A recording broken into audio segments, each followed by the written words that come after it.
अस्सलाम वालेकुम viewers, business hour के एक और एपिसोड के साथ मैं हूं शहरियार। मैं हूं वाजिद अली। तो हम अब कुछ दिनों की ब्रेक के बाद वापस तो आए हैं और काफ़ी कुछ लेके आए हैं आपके लिए, जिसमें से अब शुरू तो हम इस तरह करेंगे कि वाजिद, मतलब आपको पता है कि इलेक्शंस आ रहे हैं और इलेक्शन बल्कि सर पे हैं, कुछ घंटे ही रह गए इलेक्शंस में। तो इलेक्शंस आने के साथ साथ स्कूलों की छुट्टियां अनाउंस हो गई हैं और बच्चों की मतलब मौजें लग गई हैं, मतलब उनको 9 दिन की छुट्टियां अनाउंस हो गई। जैसे आज उनके लिए शायद आखिरी वर्किंग डे होगा, स्कूल डे होगा। उसके बाद कल से ऑनवर्ड्स मतलब वो अगले वीकेंड तक वो फ्री हैं, मतलब उनकी 9 दिन की सिर्फ स्ट्रेट छुट्टियां हैं। शहरियार सिर्फ और आई स्कूल के थिंक बच्चों की मौज नहीं लगी, साथ मौज जो स्कूलों की नहीं है, बैंकों की भी है बल्कि। प्रोफेशनल कुछ लोग हैं जो हमारे बैंकिंग सेक्टर से ताल्लुक रखते हैं, उनके लिए भी मौज लगी है। उनके लिए भी जितनी इनको छुट्टियां मिल रही हैं तकरीबन उतनी ही उनको मिल रही हैं तकरीबन। जैसे कल स्टेट बैंक ऑफ पाकिस्तान के नोटिफिकेशन आया है, जिनमें उन्होंने बताया कि जो बैंक है पाकिस्तान में वो कल यानी फेब 3 से क्लोज रहेंगे फेब 5 तक, जिसमें सैटरडे संडे मंडे आ जाएगा। देन 2 दिन मंगल और कश्मीर डे की छुट्टी है, मंगल और बुध को दोबारा ओपन होंगे। देन जैसे कि आपको पता है कि फेब 8 को इलेक्शन के दिन है, उसके बाद फिर आगे जुमा आ जाएगा, हफ्ता एक बार, तो पूरा वीक से ऊपर आई थिंक जितनी बच्चों को छुट्टियां मिल रही हैं उतनी ही बच्चों और एडल्ट्स में खासा अगला पूरा जो हफ्ता है ना वो रिलैक्स करने वाले हैं। वो काम वाम तो खैर कम ही हो जाएगा। इलेक्शन अगर कोई चीज जैसे पेट्रोल तो महंगा, एक खबर लाया एक काफी एक जो खबर कंसर्निंग थी, लेकिन कुछ लोगों के लिए खुशियां भी लाया वो छुट्टियां। अब अगर आपने पेट्रोल की बात की, पेट्रोल तो महंगा हुआ, उसके अलावा मेरे ख्याल से गैस भी थोड़ी गैस में भी है। गैस और बिजली महंगी हुई है। एलपीजी की बात की जाए तो उसमें भी कुछ चंद रुपए की कमी हुई थी, लेकिन जो पेट्रोल 13 रुपए बढ़ाया है, वो जो मैसिव हाइक थी, वो उसके जो शॉक वेव्स हैं अभी तक ऑब्जर्व किए जा रहे हैं। हालांकि एक्सपेक्ट ही नहीं किया जा था, एक्सपेक्टेड जो था वो अराउंड 7 रुपीस था, एक्सपेक्टेड अराउंड 7 रुपीस था, लेकिन जो बम गिराया गया वो बहुत ही बड़ा था, 13 रुपए का बम था वहाँ पे। और जहाँ पेट्रोल बढ़ाया, गैस को कम किया, वहाँ आई थिंक बिजली भी बढ़ाई है। बिजली भी अभी जो हमारे पास लास्ट रिपोर्ट यही आई थी कि 5 रुपए फी यूनिट बढ़ाने के जो एक प्ली दायर की गई थी नेपरा में, उस पे फैसला महफूज हो गया और फर्दर इस पे आइंदा चंद दिनों में फैसला कर लिया जाएगा कि आया वो 5 रुपए बढ़ाते हैं या उसके अलावा कुछ कमी होती है उसमें, उसके आसपास ही बढ़ेगा। लेकिन बढ़ेगा, यानी बढ़ने वाला है, बिजली का बम भी करने वाला है पेट्रोल के साथ साथ। और आपको बताता चलो, ये जो पेट्रोल बढ़ा है ये 1 नवंबर के बाद बढ़ा है। ये मतलब 1 नवंबर से लेके जो लास्ट डेट थी 31 जैन तक, उस वक्त तक कोई हाइक नहीं हुआ, नहीं बढ़ा था, या तो अनचेंज था या फिर उसमें कम हुआ था वहाँ पे। तो केयर टेकर गवर्नमेंट का ये 2 माह के बाद पहला एक झटका तो जो अवामी सतह पर महसूस किया गया। हालांकि इलेक्शन जब आते हैं, इलेक्शन से करीब होकर कोई भी हुकूमत जो होती है वो अवाम को रिलीफ प्रोवाइड करती है, लेकिन ये इन्होंने क्यों किया है? मेरे ख्याल से IMF का बहुत प्रेशर भी है हमारे पर, क्योंकि हमने आखिरी इंस्टॉलमेंट जो लेनी है स्टैंड बाय एग्रीमेंट की, वो भी हमारी पेंडिंग रहती है। तो आई थिंक IMF ने भी काफी स्ट्रिक्ट वो लिमिटेशंस लगाई हुई हैं कि आपने पूरी करनी है उनकी रिक्वायरमेंट्स। तो I think that was one of the requirements कि आपने बिजली भी बढ़ानी है, आपने पेट्रोल भी बढ़ाना है, एंड टैक्सेशन भी बढ़ानी है। सो अभी बहुत कुछ इकोनॉमी को देखना है, आवाम को बहुत कुछ देखना है। और आपको पता है जब इलेक्शन आते हैं तो ये ग्लोबल लेवल पे एक आई थिंक ये समझ लें आपके एक प्रेसिडेंट होता है कि जब इलेक्शन के साथ साथ अनसर्टेनिटी भी आती है मुल्क के तमाम तर्ज सेक्टर्स में, इकोनॉमिक सेक्टर हो, पॉलिटिकल सेक्टर हो या डिफेंस सेक्टर हो, वहाँ पे।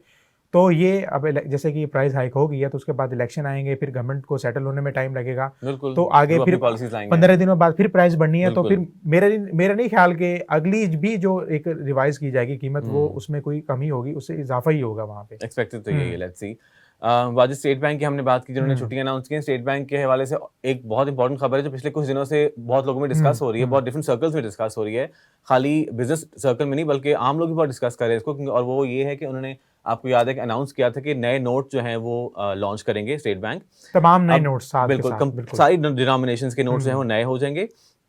अब इस हवाले से लोगों में क्वेश्चन तो बहुत सारे आ रहे थे, सो उनमें से आहिस्ता आहिस्ता मेरे खास से स्टेट बैंक ने आंसर करने शुरू किए हैं। और पहला क्वेश्चन जो उन्होंने आंसर किया है, जो पहली कंसर्न आंसर की है, वो ये है कि जब नए नोटों का जो सिलसिला है वो 2 साल के अंदर अंदर पूरा होगा, अभी फौरन नहीं हो रहा। अभी ज़ाहिर है उन्होंने सिलसिला ये शुरू किया है, प्रोसेस शुरू हुआ है, अभी डिज़ाइन होगा, डिज़ाइन अप्रूव होगा, नोट छपेंगे, तो it will take some time. उन्होंने कहा है कि नॉर्मली ये प्रोसेस जो है नए नोटों को सर्कुलेट करने का मार्केट में वो 2 से 3 साल लगते हैं, but this time international standard यही है कि जो 2 to 3 years। लेकिन आपको जैसे मैंने लास्ट में बताया था कि कुछ इकोनॉमिक एक्सपर्ट ने अर्ज किया था सेंट्रल बैंक को कि आप ये जो इंटरनेशनल स्टैंडर्ड का जो दौरानिया है, जिसमें नोट जो पुराने वाले कैंसिल कर दिए जाते हैं, उसको शॉर्ट कर दें, या 6 माह कर दें या फिर 1 साल कर दें।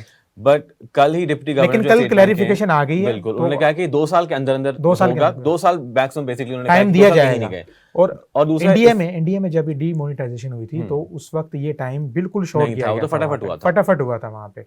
और रिलैक्सेशन है कि टाइम मिल गया, आप सुकून से चेंज करवा सकते हैं अपने और नोट को। जहां उन्होंने ये कहा है कि नए नोटों का सिलसिला 2 साल के अंदर अंदर कंप्लीट होगा, उन्होंने ये भी क्लैरिफाई किया है लोगों को कि जो पुराने नोट हैं वो फौरन बंद नहीं किए जाएंगे, क्योंकि लोगों में बहुत बड़ी कंसर्न थी कि जी पुराने नोटों का क्या होगा, क्या वो फौरन बंद हो जाएंगे, क्या वो उनके जो बैंकों में पड़े हुए हैं क्या वो पैसे ज़ाया हो जाएंगे, उनका क्या होगा। तो स्टेट बैंक ने कहा है कि जी ऐसा कुछ नहीं होने वाला, नए नोट आ ज़रूर जाएंगे, पर उसके बाद जो पुराने नोटों को ख़त्म करने का सिलसिला है उसमें थोड़ा टाइम लगेगा, वो ग्रेजुअल होगा, वो फेज वाइज होगा, वो फटाफट नहीं होगा। सो एक वो भी एक क्लैरिफिकेशन तो आई थिंक थोड़ी सी आ गई है, लोगों की जो माइंड में क्वेश्चन थे वो आंसर होने शुरू हो गए। तो एक ये भी एक रेज हो रहा होगा कि नए नोट चेंज करने का फैसला तो कर लिया, लेकिन एक जो डिजाइन बड़े फैसिनेटिंग होते हैं वहाँ पे, उस हवाले से कौन करेगा डिजाइन, क्या होगा डिजाइन। हाँ, वो फैसिनेटिंग एक बात होती है, क्यूरियोसिटी होती है कि डिजाइन किस तरह के हो गए, क्या होगा क्या नहीं। अच्छा, स्टेट बैंक ऑफ पाकिस्तान ने इस हवाले से एक आर्ट कंपटीशन का भी ऐलान कर दिया है, जिसमें उन्होंने बताया कि 11 मार्च तक जो तमाम साथ के साथ नोट हैं, 10 रुपए का, 20 रुपए का, 100 रुपए का, 50 रुपए का, 500 और 5000 वाला, इनमें एक आर्ट कंपटीशन मुनक्किद करवाया जाएगा, जिसमें उन्होंने बताया कि मुल्क में मौजूद जो मुकामी आर्टिस्ट हैं, तालिब इल्म हैं, डिज़ाइनर हैं, वो अपने अपने डिज़ाइन सबमिट करवा सकते हैं स्टेट बैंक ऑफ पाकिस्तान को। साथ उन्होंने ये भी बताया कि आपके जो डिज़ाइन है उनमें प्रायोरिटी क्या होनी चाहिए वहाँ पे। उनमें ये क्या है भाई, उनमें आपकी जो सकाफती जो पहचान है, कल्चर आइडेंटिटीज़ हैं, वो होनी चाहिए, डेमोग्राफिक डाइवर्सिटी होनी चाहिए। क्लाइमेट चेंज के बारे में उन्होंने बड़ा किया है कि इन्वायरमेंटल फीस के हवाले से बड़ा ज़बरदस्त एक इनिशिएटिव है ये, कि आप जो मुल्क में, आपको अगर पता हो कि Pakistan one of the top countries में से है जो क्लाइमेट चेंज की वजह से सबसे ज़्यादा इफेक्ट है, जबकि पाकिस्तान की कार्बन एमिशन ना होने के बराबर, उसके बावजूद कुछ नहीं इफेक्ट हम हो रहे हैं वहाँ पे। तो इस हवाले से उन्होंने इसका जो एक कंपेन है इन्वायरमेंटल के हवाले से, उसको भी कहा गया है कि आप जो डिज़ाइन बनाए तो उनमें अगर इन्वायरमेंटल पीस, क्लाइमेट चेंज के बारे में कोई मैसेज हो तो वो भी आप ऐड कर सकते हैं। साथ उन्होंने ये भी बताया कि इकोनॉमिक डेवलपमेंट, उस हवाले से अगर आपके डिज़ाइन में कोई एक फैक्टर आ जाता है तो वो भी हाईली इंकरेजेबल होगा। साथ साथ उन्होंने कहा है आपकी जो पाकिस्तान में, जैसे आपको पता है कि अगर हम कश्मीर की बात करें, खैबर पख्तूनख्वा की बात करें, पंजाब की बात करें, आपको हर जगह एक कुदरती एक खूबसूरत निज़ाम नज़र आता है, वहाँ पे पहाड़ियाँ, वादियाँ सब नज़र आते हैं। तो उनको भी उन्होंने कहा है कि आप इनको भी हाईलाइट कर सकते हैं। आर्किटेक्चरल हेरिटेज है आपके पास, उसको भी हाईलाइट कर सकते हैं, और नेशनल सिंबल जो आपके हैं उनको भी आप इस हवाले से हाईलाइट कर सकते हैं। जो उन्होंने चंद चीज़ें बताई हैं कि आप डिज़ाइन बनाएं तो इनमें आप इसको एज ए प्रायोरिटी दें अपने डिज़ाइन में। और उसके साथ काफ़ी डाइवर्स थीम्स हैं, डाइवर्स और काफ़ी सोचा हुआ उन्होंने। जो मुझे सबसे ज़्यादा अच्छा ये लगा कि इन्वायरमेंटल चेंज का जो हर वक्त ये बिल्कुल डिस्कस होती है, बाकायदा एक फोरम बनाया गया ग्लोबल लेवल पे, जहाँ पे COP 26-27 जो हुई है हमारी वहाँ पे, तो तमाम जो मुल्क की बड़ी इकोनॉमी है दुनिया भर की, वो इकट्ठे बैठती हैं इस हवाले से, तो उसको अर्ज किया गया। और साथ उन्होंने ये भी बताया कि जब आपने डिज़ाइन भेजना है तो डिज़ाइन आपने बना लिया, उसके बाद आपने एक उसकी हार्ड कॉपी बनानी है। हार्ड कॉपी के साथ 100 से 150 वर्ड्स का आपने एक राइटअप लिखना है, जिसमें आपने एक्सप्लेन करना है कि आपने जो डिज़ाइन बनाया है उसमें क्या क्या चीज़ें हैं, उसमें क्या क्या चीज़ों का ख्याल रखा गया, और आप क्या चाहते हैं कि इस डिज़ाइन में मेरा क्या पैगाम है, बताने क्या चाहते हैं वहाँ पे। साथ डिज़ाइन किस बारे में। उसके बाद आपने एक सबमिट भेज दिया, उसके बाद एक ज्यूरी बैठेगी बाकायदा स्टेट बैंक ऑफ पाकिस्तान की, जो भी वो बिठाते हैं उनमें वो फैसला करेंगे। फैसला करने के बाद जो फर्स्ट प्राइज़ है वो 1 मिलियन रुपए का है, 10 लाख रुपए का है, दूसरा 5 लाख रुपए का है, और थर्ड जो है वो 3 लाख रुपए का है वहाँ पे। और साथ उन्होंने ये भी बताया कि आप जो डिज़ाइन बनाए वो कॉपीराइट फ्री हो, और उसमें कोई भी इस हवाले से कोई नकलो सूरत इस तरह की कोई चीज़ नहीं होनी चाहिए वहाँ पे। और दूसरी बात ये भी बताया कि आप जब डिज़ाइन सबमिट कर लेंगे, उसके बाद आपका अप्रूव हो जाता है, तो उसके बाद स्टेट बैंक की प्रॉपर्टी है, वो उसके साथ जो मर्जी करें, बिल्कुल। उसको ऑल्टर करें, जो करें उनकी मर्जी है। अच्छा, इसकी लास्ट डेट कोई है क्या सबमिट कराने की? शरियार इसकी लास्ट डेट है कि 11 मार्च तक ये हम दे सकते हैं वहाँ पे। और आप इनके जो फर्दर प्रोसीजर है वो स्टेट बैंक ऑफ पाकिस्तान की ट्विटर से भी देख लेते हैं, उनकी वेबसाइट से भी देख सकते हैं वहाँ पे फॉर फर्दर क्लैरिफिकेशन। अच्छा, इसका कोई कनेक्शन है जो हम IMF की कंडीशंस हम पूरी कर रहे हैं उसके साथ? शरियार ये भी एक रूमर्स उठे थे कि जो करेंसी नोट चेंज किए जा रहे हैं उसके पीछे कोई IMF का प्रेशर है, हिडन प्रेशर। लेकिन कल डिप्टी गवर्नर जो स्टेट बैंक हैं सलीमुल्लाह, उन्होंने एक गैर रस्मी गुफ्तगू की थी कुछ साफियों के साथ, जहां उन्होंने क्लैरिटी दी थी कि ये जो स्टेट बैंक ने एक स्टेप इनिशिएटिव लिया है कि तमाम करेंसी नोट चेंज करने जा रहे हैं, इसमें IMF का कोई भी इन्फ्लुएंस नहीं है। उन्होंने साथ ये भी बताया कि ये जो प्रैक्टिस है ये स्टैंडर्ड प्रैक्टिस है, क्योंकि 10 से 20 साल के बाद आपने नोट चेंज करने होते हैं। तो इसमें कोई IMF का प्रेशर नहीं है, जस्ट एक स्टैंडर्ड नॉर्मल प्रोसीजर के तहत किया जा रहा है वहाँ पे। अच्छा, स्टेट बैंक की हम बात कर रहे हैं तो स्टेट बैंक की तरफ से एक और रिपोर्ट जारी हुई है जो कि मुल्की ज़र मुबादला के ज़खायर के हवाले से है, और वो ये है कि जनवरी के महीने में ज़र मुबादला के जो आपके ज़खायर थे वो कम हुए हैं, और वो कितने कम हुए थे, वो हैं जी 7.8 करोड़ डॉलर कम हुए हैं बेसिकली, जो स्टेट बैंक के रिजर्व्स हैं। अब बताए मजीद क्या है कि जो इस कमी के बाद जो मुल्की ज़र मुबादला के ज़खायर हैं वो 26 जनवरी तक जो थे वो 13.26 अरब डॉलर रह गए थे। इसके अलावा स्टेट बैंक ने ये भी बताया कि ज़र मुबादला के जो ज़खायर स्टेट बैंक के जो पास पड़े हैं उनमें 5.4 करोड़ डॉलर की कमी आई है, जिसके बाद वो रह गए हैं 8.21 अरब डॉलर। और जो कमर्शियल बैंकों के पास ज़खायर पड़े हैं उनमें कमी आई है 2.49 करोड़ डॉलर की, जो कि कम होने के बाद रह गए हैं तकरीबन 5 अरब डॉलर के करीब रह गए हैं वो। तो जो रिजर्व्स की बात हमने पिछले दिनों की थी कि वो बढ़ गए हैं, वो फॉरेन एक्सचेंज रिजर्व्स बढ़े थे, अब मेरे ख्याल से इस जनवरी के महीने की अगर बात करें तो वो उनमें कुछ कमी आई है। अच्छा शहरियार, आज हमारे पास तो स्टेट बैंक की ज़्यादातर न्यूज़ है, बिल्कुल और जो काफ़ी अच्छी भी हैं, और आई थिंक हम समझते हैं कि उसको हाईलाइट होना भी चाहिए। तो साथ एक स्टेट बैंक का एक और इनिशिएटिव ये है कि स्टेट बैंक ऑफ पाकिस्तान ने समर इंटर्नशिप प्रोग्राम 2024 का ऐलान कर दिया है। अच्छा। जिनमें उन्होंने बताया कि 3 मंथ की इंटर्नशिप होगी जून 24 से अगस्त 2 तक।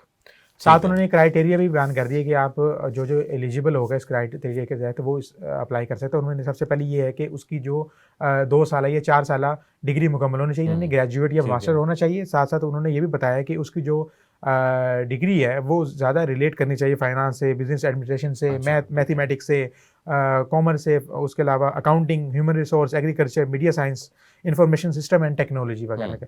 और साथ उन्होंने ये भी बताया कि एक तो आपकी डिग्री इन फील्ड के साथ रिलेटेड होनी चाहिए, इसके साथ साथ आपके जो मिनिमम मार्क या CGPA वगैरह वो 70% होनी चाहिए, और उसके साथ आपकी जो CGPA है वो 3 आउट ऑफ 4 होनी चाहिए वहाँ पे। अच्छा, ठीक है। और उसके बाद ये भी, और साथ उन्होंने जो लास्ट डेट है इंटर्नशिप प्रोग्राम में अपनी एप्लीकेशन सबमिट करवाने की, वो Feb 15 है वहाँ पे। और उसके बाद जब आप होगी कहाँ पे इंटर्नशिप आपने सबमिशन करवा दी तो कर सकते हैं, आप कहाँ अभी उन्होंने साथ ये भी क्लैरिफाई किया है कि जो इंटर्नशिप का प्रोग्राम है वो उनके जो कराची का हेड ऑफिस है स्टेट बैंक ऑफ पाकिस्तान का, तो वहाँ पे होगी। 3 मंथ के लिए, दोबारा बताता चलूं, जून 24 से अगस्त 2 तक, और इसकी जो लास्ट डेट है वो Feb 15 है। और ये हमने आपको एक जो सीधा पॉइंट थे वो बता दिए। फर्दर क्लैरिफिकेशन आप जो प्रोसीजर है उसको क्लैरिटी के लिए आप स्टेट बैंक ऑफ पाकिस्तान की वेबसाइट को विजिट कर सकते हैं। यानी ये भी हो सकता है कि स्टेट बैंक, ये जो इंटर्नशिप है इसके बाद आपको स्टेट बैंक में जॉब भी मिल जाए। अपॉर्चुनिटी है, आपको पता है इंटर्नशिप बच्चों को, या बच्चों कह रहा हूँ, स्टूडेंट्स जो ग्रेजुएट स्टूडेंट्स हैं उनको, उनके लिए एक अच्छी जॉब ना भी मिले, आप एक मुल्क के स्टेट बैंक बैंक में एक्सपीरियंस, काम ऑफ कर कोर्स, रहे हैं, मतलब एक्सपीरियंस इन इटसेल्फ काफी वो बढ़ सकता है बड़ा। बिल्कुल, आप हाईली प्रोफेशनल लोगों के साथ बैठे होंगे, आपके डेवलपमेंट तो हर जगह से है आपकी। जहाँ पे स्टेट बैंक की हमने बात की, स्टेट बैंक के रिजर्व्स की बात की, वहाँ पर स्टेट बैंक ही की तरफ से जो एक और खबर है वो ये है कि जी ट्रेड जो आपका मुल्क का है उसके हवाले से कुछ अपडेट्स हैं। जो हमारे केयर टेकर मिनिस्टर हैं, कॉमर्स मिनिस्टर गौहर एजाज साहब, उन्होंने कल अनाउंस किया था कि जो पाकिस्तान के एक्सपोर्ट्स हैं सिर्फ जनवरी के महीने के वो बढ़े हैं। और ये इसका मतलब है कि हमने, मतलब प्रोडक्शन भी बढ़ी होगी हमारी, प्रोडक्शन बढ़ी है तो फिर हमने एक्सपोर्ट भी किया है। एक्सपोर्ट्स हमारे बढ़े हैं जी 26.9% बढ़े हैं, जो जिनका अमाउंट जा पहुंचा है 2.78 बिलियन डॉलर्स तक, जो कि पहले था 2.19 बिलियन जनवरी में। तो जनवरी में अगर इतना था, उसके बाद परसेंटेज यानी आपने जो बताया 26% बढ़ा है, ये 26.9%, ऑलमोस्ट 27% हमारे बढ़े हैं exports as compare to the previous साल के जो जनवरी था। सो बेसिकली जनवरी 23 में हमारे एक्सपोर्ट्स अगर 2.19 बिलियन थे तो अब बढ़ के इस जनवरी में हमारे हो गए 2.78 बिलियन, जिसका इंक्रीज बनता है अराउंड 27%। और इसी पीरियड में गौहर एजाज साहब ने बताया कि जो इम्पोर्ट्स हैं वो भी हमारे कम हुए हैं। इम्पोर्ट्स कम होके जो 4.5% बेसिकली कम हुए हैं, और हमने जनवरी के महीने में 4.65 बिलियन की इम्पोर्ट्स की हैं, जो कि पिछले साल में 4.84 के करीब थी। तो यानी इस इम्पोर्ट एक्सपोर्ट का जो डेटा है हमारे पास आया है, उस वजह से ट्रेड डेफिसिट जो है वो आपका नैरो होके अराउंड 1.8 बिलियन हो गया है जनवरी के महीने का अगर देखा जाए, जो कि फिगर पिछले जनवरी में था 2.69 के करीब था, तो वो कम होके अराउंड 1.88 हो गया है। सो दैट्स जनवरी यानी अगर कुछ नेगेटिव भी थी है कि ज़र मुबादला के ज़खायर थे उसमें कमी हुई है, साथ आपकी जो एक्सपोर्ट इंपोर्ट में उनमें भी काफ़ी इजाफा हुआ है वहाँ पे, यानी हमारा ही फायदा, हमने एक्सपोर्ट किया है और इंपोर्ट कम किया है। सो इन अ वे मतलब हमारा ही फायदा है उसमें इकोनॉमी का। अच्छा, जनवरी की अगर आप बात करें, जैसे जनवरी की बात हो रही है, एक रिव्यू आता है क्योंकि साल 2024 पाकिस्तान की इकोनॉमी इकोनॉमिक कंडीशन के लिए एक बड़ा क्रूशल साल है, इलेक्शन भी होने जा रहे हैं, एक केयरटेकर सेटअप डिलीवर होगा एक अवामी मैंडेट के पास, तो हर कोई एंटिसिपेट कर रहा है कि क्या होगा क्या नहीं होगा। हर मिलियन डॉलर क्वेश्चन है कि जो इकोनॉमिक ट्रैक है उस पर वापस कब आएगा जो हमारा मुल्क है। तो उसी हवाले से जनवरी की अगर बात की जाए तो जनवरी में सोने की कीमत में फी तोला 4,500 रुपए की कमी हुई है। वहाँ पे कमी सिर्फ एक महीने के अंदर, एक महीने के अंदर टोटल जो रोजाना के रेट आते हैं तो उनको बाद में जब एवरेज निकाली गई है तो उसमें एक माह में 4,500 रुपए कमी हुई है। अगर करंट स्टैंडिंग की बात की जाए सोने की तो वो भी 2,15,500 रुपए पे फी तोला स्टैंड कर रहा है, अकॉर्डिंग टू जो Pakistan James and jeweller association के मुताबिक जो डाटा एक प्रोवाइड किया गया है। तो खातिर ख्वाह एक आपने जनवरी की बात की, एक्सपोर्ट की बात की, और साथ जो सोने के हवाले से जो थी स्टैट वगैरह, उसमें भी हमारे लिए एक बड़ी ज़बरदस्त खबर रही है। आई थिंक ये उन लोगों के लिए अच्छी खबर है जो लोग रमज़ान से पहले मेरे ख्याल से जो शादियां वादियां हाँ, करनी क्योंकि ये अभी आखिरी एक अच्छा टाइम है, एक लास्ट मंथ चल रहा है ये। आपको जैसे पता है मार्च में रमज़ान शुरू हो जाएगा, उससे पहले ही हर चीज़ समअप हो जाएगा। तो ये अच्छी बात है कि एक मंथ के अंदर एक सिग्निफिकेंट आने के बाद क्या चेंजेस आते हैं इकोनॉमी में। तो I think it's a right time, it's a good time to buy gold, couples to be yes. तो वाजिद, हमने पाकिस्तान की इकोनॉमी की बात तो कर ली है, but I have something from the international world also. Global कोई चीज आई है। बिल्कुल बिल्कुल। और एक मजे की खबर है, मतलब इलॉन मस्क को हम कौन नहीं जानता। He is a very controversial figure also, but very important figure also. तो अब हम सब जानते तो हैं कि एक इंप्रेशन भी है कि Elon Musk is the richest man in the world. But अभी हुआ ये है कि पिछले एक हफ्ते के अंदर इलॉन मस्क को डिथ्रोन कर दिया है from the top spot. Yes, he is not the richest man in the world anymore. अब जो टॉप स्पॉट पे हैं वो हैं बर्नार्ड आर्नोल्ड, जो कि एक बहुत मशहूर कंपनी, बहुत मशहूर फैशन ब्रांड है लुई विटॉन, उसके हेड हैं। सो बेसिकली लुई विटॉन की जो पेरेंट कंपनी है LVMH, उनके अंदर कोई 74-75 लग्जरी फैशन ब्रांड्स वो उनकी पेरेंट कंपनी के अंडर आते हैं, सो उसको डील करते हैं। So he has taken over Elon Musk as the richest man in the world. इसका मतलब ये है कि दुनिया भर में जो सबसे रिचेस्ट मैन है वो एक लाइफस्टाइल ब्रांड जो है वो ओन करता है। yes. मतलब ये कोई, जैसे हमने लास्ट टाइम अगर आपको याद हो, हमने जो बात की थी कि लोगों की जो कुव्वत खरीद है वो कम हो रही है, लेकिन जो रिपोर्ट्स आ रही हैं वो तो उससे इन कंट्रास्ट आ रही हैं। और इस वक्त जो टेक का था, जो हम समझते हैं कि टेक AI का आगे दौर आ रहा है, उसको डिथ्रोन कर दिया वहाँ पे एक लाइफस्टाइल वाले ब्रांड ने। बिल्कुल, लोग फैशन में इन्वेस्ट कर रहे हैं और वो चेंज भी बहुत मैसिव आया है। वो इस तरह से क्योंकि जो उनकी नेटवर्थ थी वो एक ही दिन में 23.6 बिलियन इंक्रीज हुई है, जिसकी वजह से वो बहुत आगे निकल गए हैं। और अब उनकी नेटवर्थ जो है वो सर्च करके $207 बिलियन को, जो एज ऑफ जनवरी 6 जो फ्राइडे थी उस तक उनकी नेटवर्थ 2.7 बिलियन पहुंच गई थी। अच्छा शहरियार, मस्क को भी 2-3 माह पहले एक दफा डिथ्रोन किया गया था, लेकिन वो टेम्परेरी था। जिस दिन डिथ्रोन किया गया तो उसके तकरीबन विद इन डेज वो दोबारा उन्होंने अपनी जो पोजीशन उसको रिटेन कर लिया था। लेकिन अब जो फिगर ये आई है कि 204 है बिलियन उसकी इलन मस्क की और 207 है बर्नार्ड की, तो वो तो एक काफ़ी डिफरेंस आ गया। और अगर इलन मस्क को अपनी पोजीशन रिटेन करनी है तो उनको एक अच्छा खासा एक अपने जो नेटवर्थ है उसमें इजाफा करना पड़ेगा। और आई थिंक ये जो आर्नोल्ड की जो इंक्रीज हुई है नेटवर्थ, ये इनकी कंपनी के शेयर्स हैं वो 12% से ज्यादा के इंक्रीज हुए थे। जिसके बाद उनकी नेटवर्थ भी ऑब्वियसली इंक्रीज हुई है। यानी जो ये आप बताया है कि एक दिन में इतना ऑब्वियसली सेल्स काफी ज्यादा हुई है, जिसकी वजह से शेयर्स बढ़े हैं। ठीक। और ये, लेकिन हम ये जरूर बताते चलें कि ये जो फिगर्स हैं बेसिकली ये फोर्ब्स के रियल टाइम बिलियनियर की लिस्ट है। एक सिमिलर लिस्ट है जो वो भी इंपॉर्टेंट है, वो ब्लूमबर्ग इंडेक्स की बिलियनियर्स की लिस्ट है, जिसके मुताबिक इलॉन मस्क अभी भी the richest man in the world है। सो एक लिस्ट के मुताबिक वो हैं, एक लिस्ट के मुताबिक वो नहीं है। तो बेसिकली ये लिस्ट जो है फ्लक्चुएट करती रहती हैं, कभी इलॉन मस्क हो जाते हैं, कभी बर्नार्ड आर्नोल्ड हो जाते हैं। जैसे आपने बताया अगर ब्लूमबर्ग की बात की जाए तो उसमें जो सेकंड नंबर पे आ रहे हैं इनके मुताबिक वो अमेज़न के जो चीफ हैं वो जेफ बेजोस आ रहे हैं वहाँ पे, जबकि जो आपने रिपोर्ट बताई है फोर्ब्स की तो उसमें सेकंड पे लुई विटॉन के ओनर हैं। बिल्कुल, ये मतलब इन्हीं तीनों में मेरे ख्याल से ये चलता रहता है। और ये तो हो गई इंटरनेशनल खबरें, पाकिस्तान की इकोनॉमी की खबरें। हमने कुछ अर्सा पहले आपको यही बताया था कि हमने एक 3 दिन फ्यूचर फेस्ट जो पाकिस्तान का सबसे बड़ा टेक इवेंट था वहाँ पे स्पेंड किए थे, और वहाँ से आपको काफ़ी अपडेट्स भी हम देते रहे हैं, बहुत इंटरव्यूज भी कंडक्ट किए जो आपने शायद हमारे सोशल मीडिया प्लेटफॉर्म्स पे देखे होंगे। हम अब जो हमारे लिए भी चैलेंजिंग था थोड़ा, बिल्कुल कि हम ये स्टूडियो से बाहर निकलकर ऑन फील्ड गए थे वहाँ पे, और एक बड़ा मैसिव पाकिस्तान का लार्जेस्ट टेक इवेंट था। और 3 दिन में खास कोई 3 के करीब लाख लोग ने अटेंड किया था वो, बहुत जहाँ पर 150 से ज्यादा स्टॉल्स लगे थे और 300 से ज्यादा कंपनीज थी जो इस हवाले से फ्यूचर फेस्ट की जो मैनेजमेंट की थी उनके साथ तामुन कर रही थी।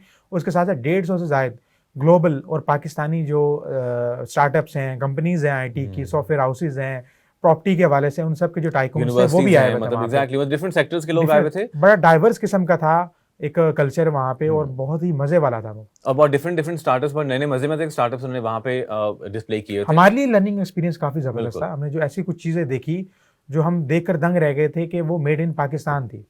और उन्हीं का रिकैप हम अभी फिलहाल आपको देने वाले हैं कि उन्हीं हमें में से हमने फिर सोचा, चंद जो है वो कौन सी हमें ज्यादा इंटरेस्टिंग और लगी हैं। जो सोचा उनमें से हमने जो टॉप की निकाली है कि उसमें मुख्तलिफ स्टार्टअप भी हैं, प्रोडक्ट्स भी हैं। हमने सोचा कि उसका एक तो आपको कुछ अहवाल भी बता दें वहाँ पे, और साथ आपको कुछ जो पाकिस्तान की ऐसी चीज़ें हैं जो आई थिंक हम समझते हैं कि आपको देखनी चाहिए, जिस पे प्राउड फील होना चाहिए, जो मेड इन पाकिस्तान का टैग है, जो आजकल बिल्कुल रेयर हो चुका है, कितना आगे निकल गया कितना है, आगे निकल चुका है, इसे ये भी और हमें नजर पोटेंशियल आता है। कितना है अभी भी, जितना हम अंडरमाइन करते हैं, जितनी मायूसी है, ब्रेन ड्रेन चल रहा है, उसके बावजूद कुछ लोगों ने जो बीड़ा उठाया हुआ है, और वो अपनी हद तक जितना हो सकता है वो मेड इन पाकिस्तान के टैग को प्रमोट अगर कर आपने रहे नोट हैं किया हो कि वहाँ वहाँ पे ज्यादा जाहिर यूथ थी, तो मतलब ये भी इससे पता लगता है कि यूथ में अभी पोटेंशियल कितना है, उनमें इंटरेस्ट कितना है, उनको मतलब भूख कितनी है इस इंडस्ट्री को, इस सेक्टर को आगे ले जाने की।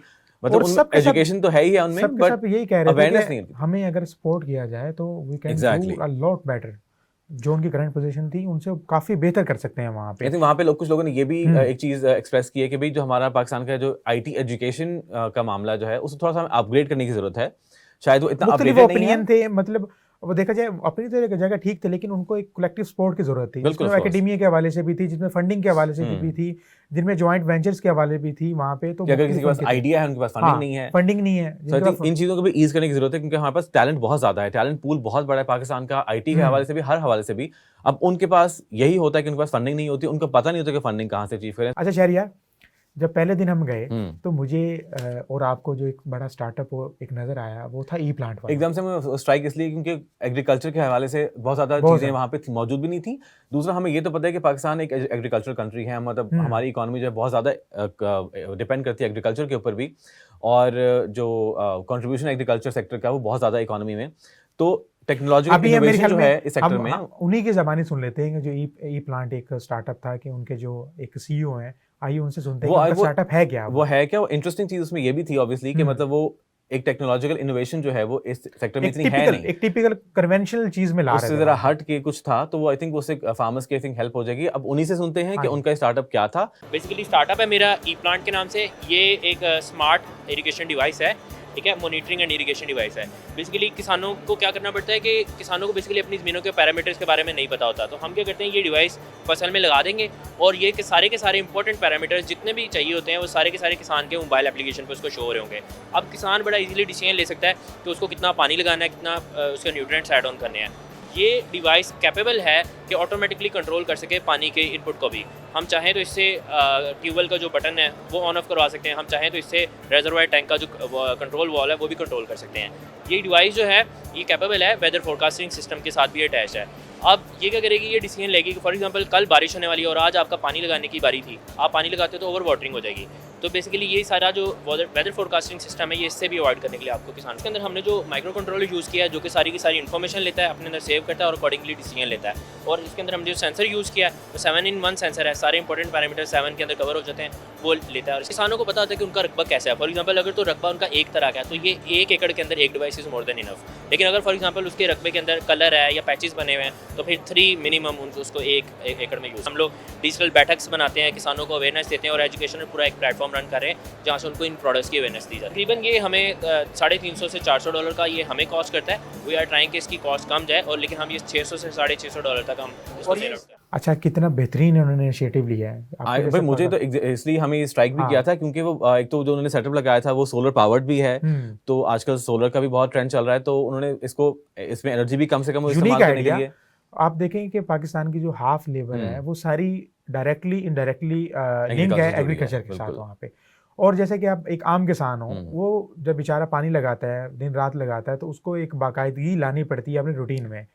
लेकिन अंदाजे से कर रहा होता है, अंदाजे से कर रहा होता है वो कि पानी ये सूख गया ये वो, लेकिन उसको ये नहीं पता होता कि अगर मैं ये कर रहा हूँ, जैसे पाकिस्तान में एक वाटर शॉर्टेज भी चल रही है यहाँ पे, लेकिन उस हवाले से उसके बारे में परेशान होता है। बिजली के बिल इतने बढ़ चुके हैं, बिल्कुल इसमें भी वो परेशान होता है वहाँ पे, अगर उसको सही कैलकुलेशन नहीं करता। तो ये जो डिवाइस इन्होंने बनाई है, सिंपली आप अपनी ज़मीन में इसके जो साथ एक थर्मोमीटर टाइप का बिल्कुल। वो गया वो पुट करें, आपको आपकी ज़मीन का वाटर लेवल, उसके न्यूट्रिशन लेवल, साथ उसको और कब पानी कब लगाना कब है पानी वो ये चाहिए, बता वो देगा। सब के सब आपको वन Exactly. ऐप में मिल जाएगा। और ये मेरे जो मुझे तो ये माइंड ब्लोइंग थी मेरे लिए ये चीज़।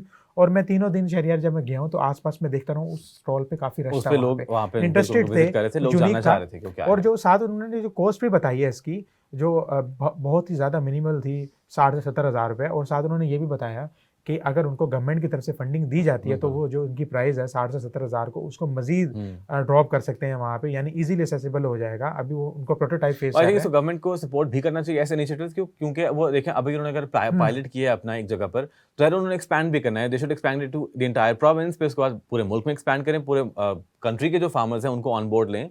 और वो शायद मेरे ख्याल से चाह रहे हैं कि वो बाहर भी मुल्क से देखिए अगर ये कोई फिर इनकी सर्विस लेना चाहे। एक किसान को फायदा नहीं होगा, ये आपको इनडायरेक्टली फायदा होगा, बिजली की बचत होगी। आई थिंक वाजिद इसके अलावा एक और भी जो हम्म। वहाँ पे तो हमने ये तो बहुत नोट किया कि वहाँ पे एआई जो है आर्टिफिशियल इंटेलिजेंस, उसके हवाले से बहुत मेरा ज़्यादा खुद इंटरेस्ट भी स्टार्टअप्स थे। वही था कि मैं बिल्कुल। वहाँ पे जाऊँ और ये एआई के जो एक हम्म। इमर्जिंग फील्ड है उसके देखूं कि पाकिस्तान में एआई के हवाले से क्या हो रहा है। और मुझे भी सिंस बहुत बेसिक इन्फॉर्मेशन थी एआई की, तो वहां जाके मुझे मेरा मतलब होराइजन और एक्सपैंड किया है। मुझे मजीद पता लगा कि एआई फंक्शन किस तरह करता है, किस किस फील्ड में ये इंप्लीमेंट हो सकता है, कहाँ कहाँ आप इसको इस्तेमाल कर सकते हैं। तो ये मेरे लिए भी एक आई ओपनर था। एंड उनमें से एक जो था एआई बेस्ड स्टार्टअप, वो जो मुझे बहुत स्ट्राइक किया, जो मुझे लगा कि बहुत यूनिक है, उसकी मजे की बात ये है कि एक तो वो कम्प्लीटली स्टूडेंट रन है। सी इस्लामाबाद के कुछ स्टूडेंट्स हैं, उन्होंने ये एआई वेंचर अपना शुरू किया है जिसका नाम वेक्टर है। और वेक्टर के अंडर उन्होंने एक और जो इनका लेटेस्ट प्रोजेक्ट है जो वो लेके वहाँ पर आए हुए थे, वो एक वर्चुअल एआई के हवाले से था। और उसमें बेसिकली होता क्या है कि जी जो ऑनलाइन शॉपिंग है, हम बेसिक ऑनलाइन करें या हम retail shopping on in your stores करें, वो आपको आसान इस तरह बनाएगा कि जी ऑनलाइन जब आप वेबसाइट ई कॉमर्स की विजिट करेंगे तो वहाँ पर एक टूल जो है ये वहाँ पे आपको नजर आएगा। और वो टूल बेसिकली ये है कि आपने जब कपड़े या जूते खरीदने हैं तो that tool will tell you कि भाई वो कपड़े आपको फिट करते हैं कि नहीं करते, आपकी बॉडी पे अच्छे भी लग रहे हैं कि नहीं, या आपकी उनकी फिटिंग आपकी बॉडी पे किस तरह की आ रही है।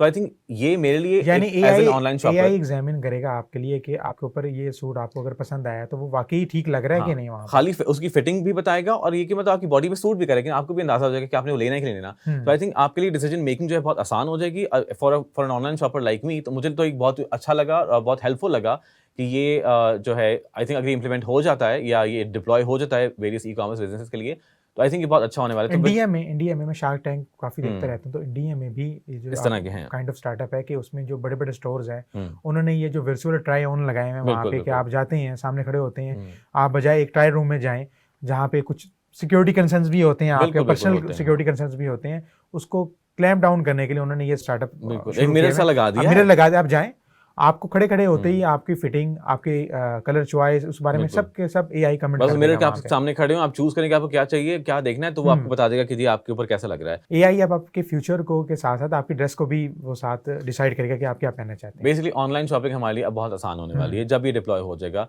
अब मजीद इसकी डिटेल्स क्या हैं वो इस प्रोजेक्ट के जो ओनर हैं, जो प्रोजेक्ट के डेवलपर हैं, अब उन्हीं से सुन लेते हैं कि वो ये प्रोजेक्ट बेसिकली है क्या।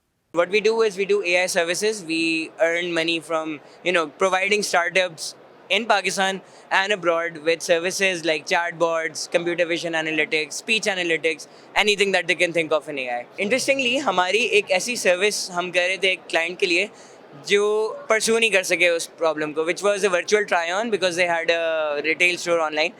और it was so important and we were so attached to it कि हमने कहा हमने इसको करना है, राइट। सो वर्चुअल ट्राई-ऑन्स में हमने एक प्रोडक्ट बनाया, इसका नाम है वीफिट।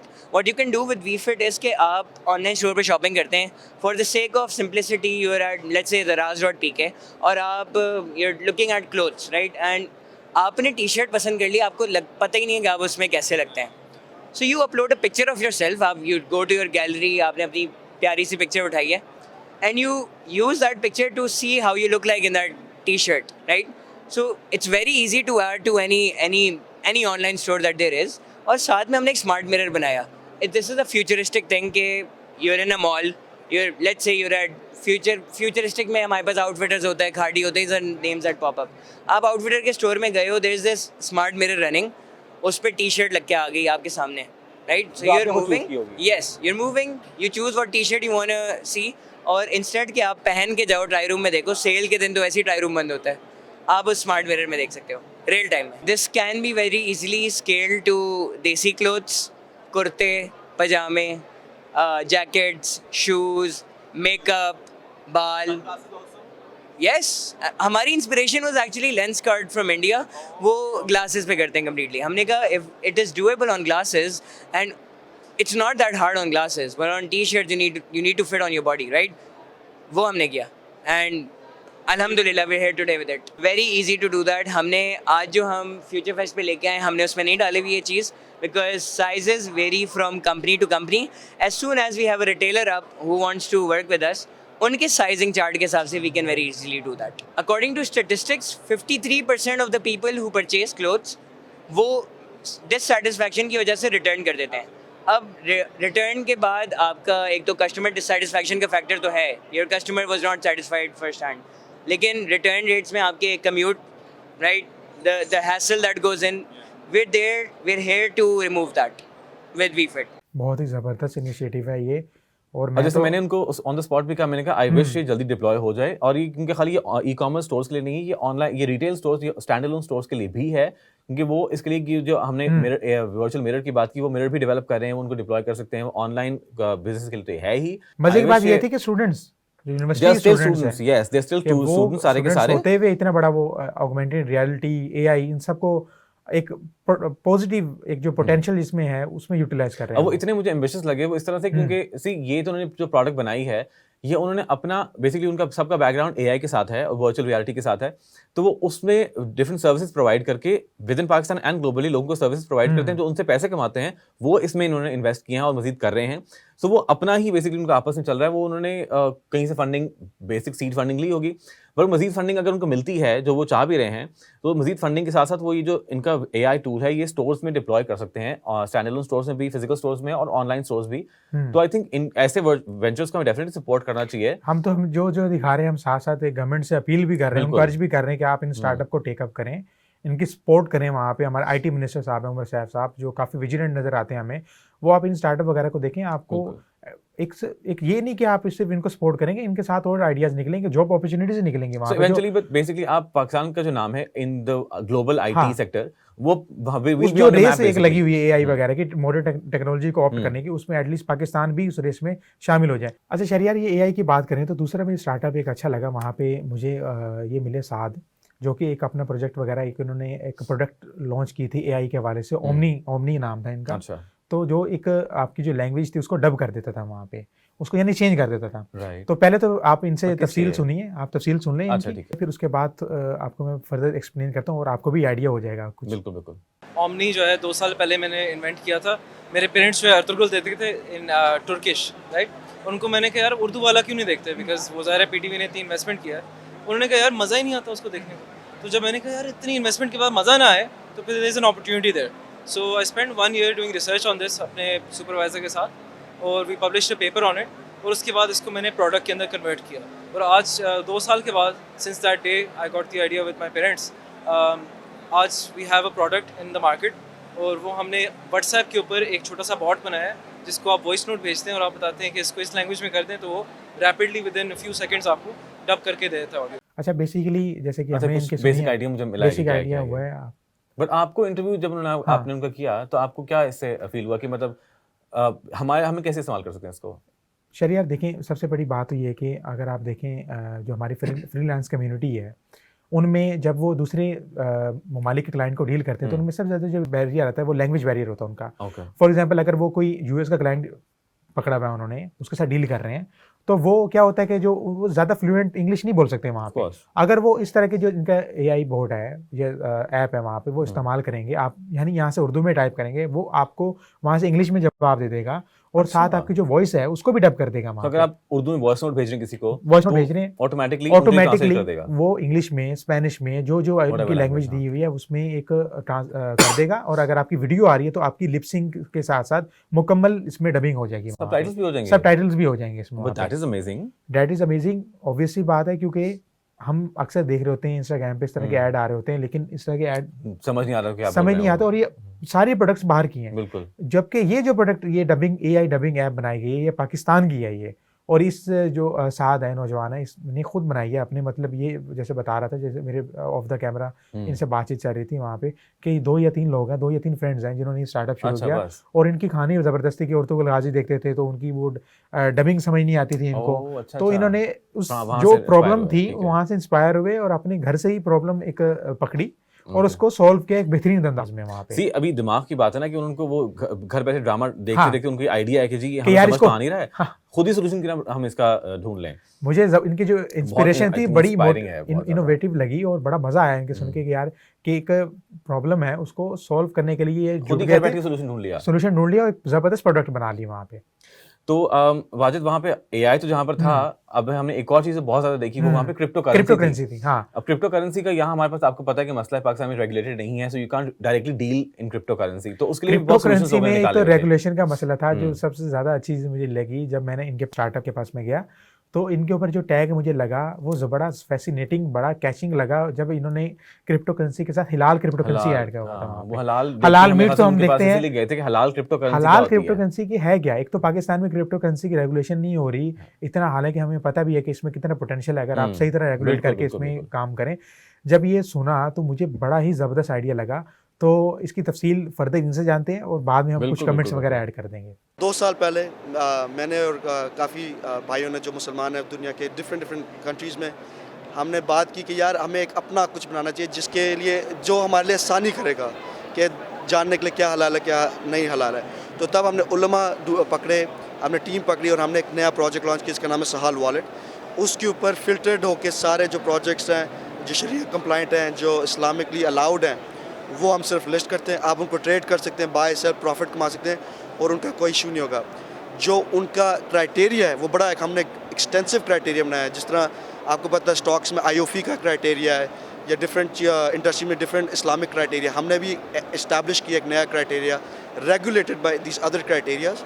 अल्हम्दुलिल्लाह वो आप हमारी वेबसाइट से भी पढ़ सकते हैं। ये प्रॉब्लम थी पहले कि यार मैंने क्रिप्टो में हलाल कमा लिया है, हलाल कमाल, फिर हमने आपके प्लेटफॉर्म के थ्रू हलाल पैसिव इनकम भी कमा लिया है, ठीक है, हमने सोना भी खरीद लिया, ये सारा हमारा है। फिर वो कहते थे कि यार हम इसको इस्तेमाल किस तरह करें, वो मैं आपको दिखा रहा था। इस तरह हमारे ऐप में एक प्रोडक्ट है, उसका नाम है एमपावर। उसके थ्रू आप आप पाकिस्तान में टॉपअप भी कर सकते हैं, जोंग, जैज, मोबिली, जो भी है। अच्छा, जैसे कि आपने देखा है कि कैनेडियन पाकिस्तानी है अच्छा, ठीक है। और जो इन्होंने स्टार्टअप बनाया है वहाँ पे, जैसे कि आपने देखा होगा कि ये बहुत ही ज़्यादा जो सिग्निफिकेंट थे वो शरिया को दे रहे थे वहाँ बिल्कुल पे, बिल्कुल बिल्कुल। कि जो पाकिस्तान में जैसे कि आपको पता है इस्लामिक बैंकिंग आई काफ़ी थिंक इन उनकी है, नीश यही है कि वो उनकी एक niche ये है। हलाल तरीके से क्रिप्टो हलाल करेंसी में तरीके डील से करना। कमाए वहाँ पे, क्योंकि उनको पता है कि प्रोडक्ट तो है ही बाहर की वहाँ पे, लेकिन इसमें आप इसको इस्लाम के अम्ब्रेला के नीचे उसको किस तरह बिल्कुल। एक यूटिलाइज एक बेहतर तरीके से कर सकते हैं कि इसमें कोई मतलब जो भी एक मजहबी बंदा है जो मतलब कुछ ज़्यादा जानता है इस हवाले से, उसको कोई शकूक व शुबहात ना हो कि वो अगर क्रिप्टो करेंसी कुछ हलाल कमा रहा है, कुछ कमा रहा है, तो वो आया हलाल है या हराम है वहाँ पे। और लोगों को यहाँ पे अभी भी सूद का प्रॉब्लम है ना, हाँ, कि लोग नहीं सूद का- डील करते नॉर्मल बैंक नहीं बैंक करते से, वहाँ क्योंकि पे। वो सूद का चक्कर होता है। तो इससे ओवरकम करने के लिए I बड़ी think अच्छी उन्होंने चीज़ ये थी कि इस्लामिक फाइनेंस के बाद हिलाल क्रिप्टो करेंसी, बिल्कुल और जो इसमें मजे की बात थी कि इन्होंने पाकिस्तान के जो टॉप टियर के उलमा थे, जिनमें जो प्रोमिनेंट हमारे काबिल एहतराम शख्सियत मुफ्ती तकी उस्मानी साहब,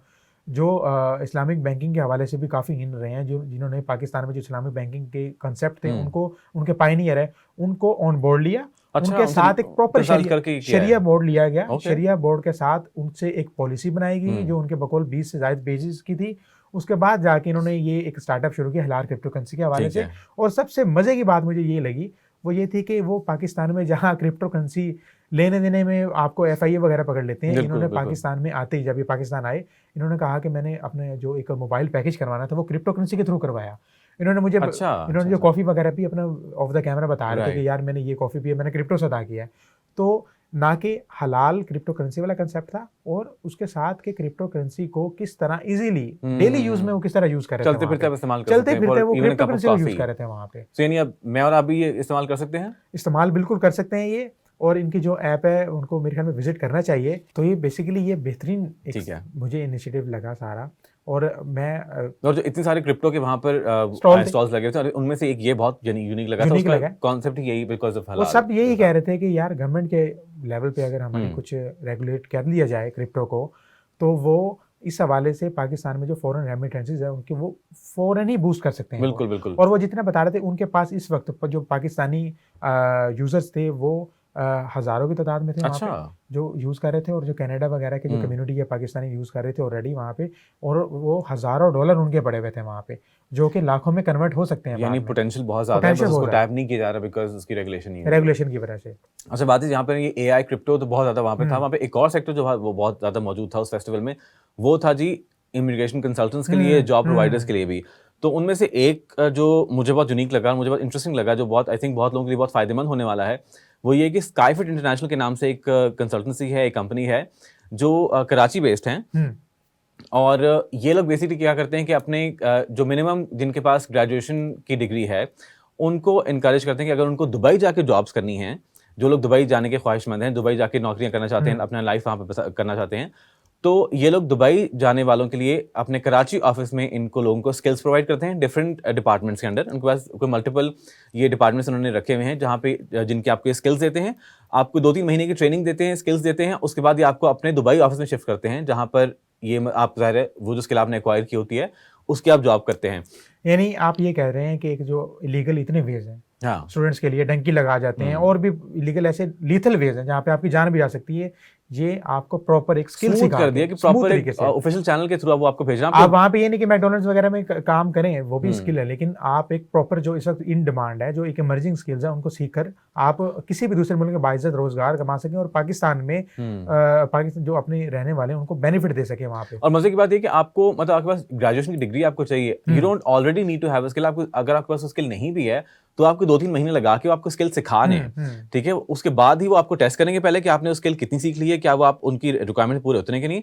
अगर पूरे उतरेंगे वो तभी आपको दुबई भेजेंगे, और वहां पर जाके ज़ाहिर है फिर आपके अपने ऊपर है कि आप किस तरह बनाते हैं। तो आई थिंक यार घर में तना नहीं छोड़ेंगे ये, नहीं, वो चाहते हैं कि लोग दुबई जाके जॉब्स करें, क्यों ना जाएं भाई। सो मेरे ख्याल से उन्हीं से सुन लेते हैं कि स्काईफिट इंटरनेशनल एक्चुअली है क्या और किस तरह से लोगों की हेल्प करती है। Currently, we are providing software solutions, branding, marketing solutions to different clients across the globe. तो उसके लिए हम हायरिंग कर रहे होते हैं, we're always on the hunt for good resources. और अभी फ़िलहाल हमें ऐसा लगता है कि the youth in Pakistan, they actually need this opportunity, क्योंकि आप अगर किसी से पूछेंगे, everybody is looking to go outside of Pakistan. Everybody needs the opportunity, especially university students, fresh graduates. तो we provide them training, we hire them if somebody is a professional, उनको हम higher करते हैं और फिर उनको हम ये प्लेटफॉर्म देते हैं for them to work in our Karachi office and then move over to our Dubai office. So they can get the visa, we will provide all of the things to them और situate them over to Dubai. Dubai में होता क्या है कि if you go on a visit visa, सबसे पहले सबसे मुश्किल काम होता है the job hunt. आप जाते हैं, आप अपने पैसों से जाते हैं, you spend 2 to 3 months और आप जॉब हंट करते हैं, उसकी गारंटी नहीं होती कोई। यहाँ पे what we're doing is आप आए हमारे पास कराची ऑफिस में, you work with us and then if you feel like you're a good resource और आपको भी जाना है दुबई, तो we situate you from Karachi office to Dubai office, तो आपको नई जॉब नहीं ढूंढनी पड़ी। We provide you all the necessities over there, तो रहना खाना पीना, we manage every single thing, तो वो आपके मसले नहीं होते। आपने जाना है, जो काम आप यहाँ कर रहे थे वही काम आपने वहाँ करना है। Currently I would say a bachelor's is needed, reason being because Dubai government actually doesn't allow us to give visas अगर आपके पास bachelor's degree नहीं है। I mean personally मैं कहूँ तो bachelor's नहीं भी होता तो I would love to educate people, teach them skills. They can work at our Karachi office if they don't have a bachelor's degree. Lekin for the Dubai, I would say कि bachelor's degree needed. Currently, we provide you design services to our clients. उसमें आपको हम graphic design, branding, we provide web development as well, marketing services. Then there's sales and marketing as well. तो let's say कि अगर आपकी communication अच्छी है, you can reach out to us. We can situate you in project management, client retention, customer satisfaction. We also have a BPO as well. So we have different things that we're working on. Wajid, अगर आपके कोई graduate friends हैं जिनको आप चाहते हैं कि वो दुबई जाके जॉब्स करें, जो जाना चाहते हैं, जिनके पास तरीके नहीं है, आप उनके सजेस्ट कर सकते हैं। ये बहुत आसान तरीका है। आप उनके लाहौर में अभी मैंने कुछ चीज़ें देखी हैं, ये सारा तो ये तो मैंने मिस आउट कर दिया, और साथ में क्योंकि मैं भी बिजी था अपने इंटरव्यूज वगैरह में। इनकी सबसे अच्छी बात जो लगी है कि स्किल के साथ साथ आपको प्रॉपर एक तरीके से भेजेंगे, आपको असेसमेंट भी करते हैं। ये नहीं कि आपको स्किल सिखाया और भेज दिया वो आपको अपने ओन पे, वो दे मेक श्योर कि आपने स्किल सीखी है। एंड दूसरी बात ये कि अगर आपने उन्हें स्किल आपको दुबई नहीं भी भेजते तो आपको अपने कराची ऑफिस में एम्प्लॉयड रखते हैं till you actually learn that skill, यानी आप सेटिस्फाई नहीं होते। जो अर्निंग है वो गारंटीड है वहाँ पे। हाँ, बस आपके कम से कम ग्रेजुएशन होनी चाहिए एंड ऑब्वियसली आपके अंदर एक लर्निंग का जज्बा होना चाहिए। और दूसरी बात एक मैं क्लैरिफाई कर दूं वाजिद कि हमने ये जो 4-5 हमने स्टार्टअप्स डिस्कस तो किए हैं, but it does not mean कि सिर्फ यही थे कि भाई हाँ। वो इम्प्रेसिव थे या यही अच्छे थे, यही डिस्कस करने वाले थे। हमारे due to time time constraints constraint की वजह से हम यही कर पा रहे हैं। हाँ इसके अलावा बहुत सारे ऐसे थे जो बहुत इंटरेस्टिंग थे, जो बहुत फायदेमंद लोगों के लिए हो सकते हैं। तो व्यूअर्स, पाकिस्तान की इकोनॉमी और फ्यूचर फेस्ट का थोड़ा सा रिकैप के साथ आज की एपिसोड हम रैप अप करेंगे। हम अगले कुछ दिनों में, आने वाले कुछ दिनों में आपको कुछ इंटरव्यूज कुछ लोगों के साथ हम मिलवाने वाले हैं। तो do catch up with us on समा मनी बिजनेस आवर पे। फिलहाल के लिए इतना ही।